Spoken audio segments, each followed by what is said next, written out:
मार दी। देखिए, नीतीश कुमार जी पहले भी आदरणीय थे, अभी भी हैं और आगे भी रहेंगे। और हम लोगों का तो मुद्दा था कि रोज़गार मिले, नौकरियां मिले, निवेश बिहार में आए, बिहार का विकास हो, ये हम लोगों का मुद्दा रहा है। और आप लोग सब लोग जान रहे हैं कि आज हमने सुना है कि क्रेडिट लेने की बात उन्होंने कही है, तो कोई क्रेडिट क्यों ना ले। हमारे 79 विधायक हैं और उनके जो विधायक हैं वो 45 हैं, मंत्री हमारा है, विभाग हमारा है, तो हम क्रेडिट क्यों ना लें।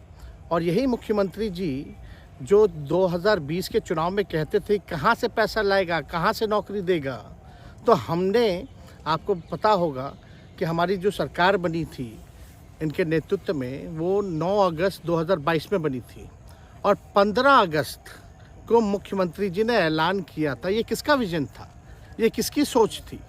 तो जो मुख्यमंत्री कहता था कि यह असंभव है नौकरी देना, उसको हमने एक हफ्ते के अंदर जो है उनसे बुलवाने का काम किया। जो कहता था असंभव है, तो हम लोगों ने जिस हिसाब से विकास के काम किए, नए नए नीति लाए, टूरिज़्म डिपार्टमेंट हमारे पास था, हमने टूरिज़्म पॉलिसी लाया। आईटी डिपार्टमेंट राज्य कोटा में था, हम लोगों ने जो है आईटी पॉलिसी लाई। और भी कई जो पॉलिसीज़ हैं हम लोगों ने लाने का काम किया। स्पोर्ट्स पॉलिसीज़ हम लोगों ने लाने का काम किया। जो खेलेगा उसको भी नौकरी मिलेगा सरकारी, और जो पढ़ेगा उसको भी नौकरी मिलेगा।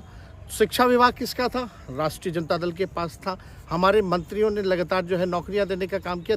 और ये 17 महीने में जो काम हुआ है, ऐतिहासिक काम हुआ है, जो आज तक पूरे देश में नहीं हुआ है।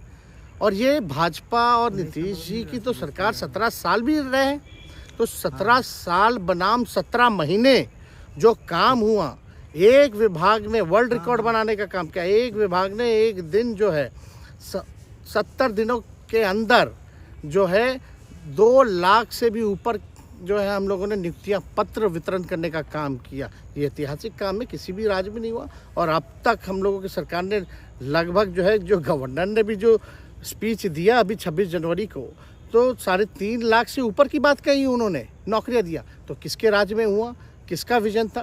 तो कहीं ना कहीं से जो लोग कहते थे कि इनके लोग काम नहीं करते थे, हम लोगों ने तो इतना इनसे करवाया जिनका कोई विजन नहीं था, जो थक गए थे, थके हुए मुख्यमंत्री थे, उनको हम लोगों ने इतना काम करवाया। तो इतना काम तो हुआ ही है सारा।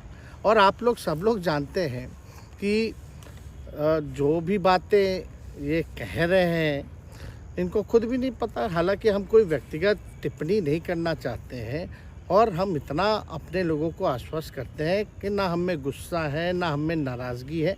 हम बड़े संयम रूप से हम लोगों ने गठबंधन धर्म का जो है पालन किया है, और उसी हिसाब से हम लोग आगे जनता के बीच अपनी बातों को रखेंगे। लेकिन एक बात स्पष्ट रूप से मैं कह देना चाहता हूँ कि अभी खेल शुरू हुई है, अभी खेल बाकी है। और मैं जो कहता हूँ वो करता हूँ। और आप लिख के ले लीजिए, जनता दल यूनाइटेड जो पार्टी है 2024 में ही ख़त्म हो जाएगी, ये निश्चित रूप से लिख लीजिए। और अभी तो खेल शुरू हुआ है, खेल बाकी है। अभी इन लोग जो भी करें, लेकिन मेरा स्पष्ट रूप से मानना है कि जनता हमारे साथ है और हमारा साथ देगी। और हम तो भाजपा के लोगों को भी धन्यवाद देते हैं, शुभकामनाएं देते हैं। चलो, जनता दल यूनाइटेड को अपने साथ लिया। उन्होंने कहा कि आपने मजबूर कर दिया उनको। किस चीज़ की मजबूरी थी ऐसी, क्या तर्क देंगे? उनके साथ के सहयोगी पूछ रहे हैं, तर्क क्या देंगे? शिक्षा व्यवस्था में सुधार जो अब तक नहीं हो पाया था, क्वालिटी ऑफ एजुकेशन, चिकित्सा में अस्पतालों को बेहतर करना, रोजगार देना, आर्थिक न्याय देना, स्वयं सहायता समूह के मानदेय को दुगुना कराना, पॉलिसीज़ लाना। तो इससे सोच रहे थे कि भाई ये नौजवान है, हम इतने साल से मुख्यमंत्री हैं, अब तक ये काम 17 सालों में भाजपा के साथ डबल इंजन में रह करके नहीं कर पाए, और ये डिप्टी सीएम होकर के इनकी राजद के मंत्रियों ने इतना काम कर दिया, तो ये पच नहीं रहा होगा। आपका क्या रह गया इस सरकार में जो आपने 10 लाख की वादा किया? किस किस डिपार्टमेंट में बाकी रह गया जो आपने नहीं कर पाया? लगभग हर जगह निपा लिया है। और हम आपको बता दें पिछले 2 कैबिनेट से पब्लिक हेल्थ कैडर का फाइल इन लोगों ने रोक रखा है, जिसमें लगभग 1 लाख से भी ऊपर नियुक्तियां हैं। हम लोगों ने पास भी किया सारी चीज़ें, लेकिन ये लोग कैबिनेट में नहीं आने दे रहे। 2 कैबिनेट से नहीं आने दे रहे। चाहे आशा वर्कर का भी है, ये भी आने वाला है जल्दी। तो हम लोग तो देखिए काम में विश्वास रखते हैं। हम लोग तो रात भर घूम करके छापा भी मारने का काम किया है। कहीं कमी हो तो उसको दुरुस्त करने का काम किया है, ईमानदारी से काम किया, धर्म निभाया। लेकिन अभी तो खेला बाकी है। आज भले ही लोग ओथ ले लें, लेकिन कितना दिन ये लोग रहेंगे, इनको कुछ नहीं। जनता के बीच में आप क्या कह कर जाएंगे, क्योंकि आपने बड़ा सही, आपने जैसा ने कहा कि संयम बरते, आपके तरफ से अभी तक कुछ नहीं कहा गया, सरकार गिर गई, तो अब आप क्या कहेंगे, क्योंकि लोग तो आपसे उम्मीद लगाए रखे थे। सरकार हम लोगों ने बड़े उम्मीदों के साथ बनाया था, और किस उद्देश्य के साथ बनाया था वो नीतीश कुमार जी ने आपको उस समय बताने का भी काम किया।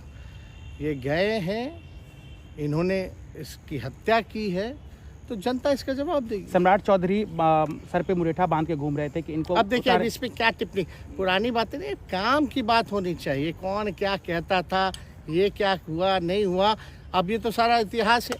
लेकिन हम तो आगे के बारे में सोच रहे हैं, और आगे यही है कि खेला भी बाकी है, और हम लोग मिल करके जो है, जो विजन के साथ आए हैं, उस विजन को हम लोग पूरा करेंगे जनता के साथ। सर एक सवाल, जिस तरीके से वो विधानसभा में भाषण दे रहे थे, जहां मंच पे जा रहे थे, कुछ ऐसे एक्टिविटी थी उनको लेकर जिसके लेकर पूरा बिहार में चर्चा था। आप क्योंकि उनके साथ कैबिनेट में रहे, उप मुख्यमंत्री रहे, हर जगह आप साथ में बैठ रहे। आप तो जान ही रहे हैं, जब नीतीश कुमार जी हमारे साथ होते थे, मंच से हम लोग बातें करते थे, तो क्या क्या नहीं बोलते थे, कितना काम कर रहे हैं, ये काम हुआ।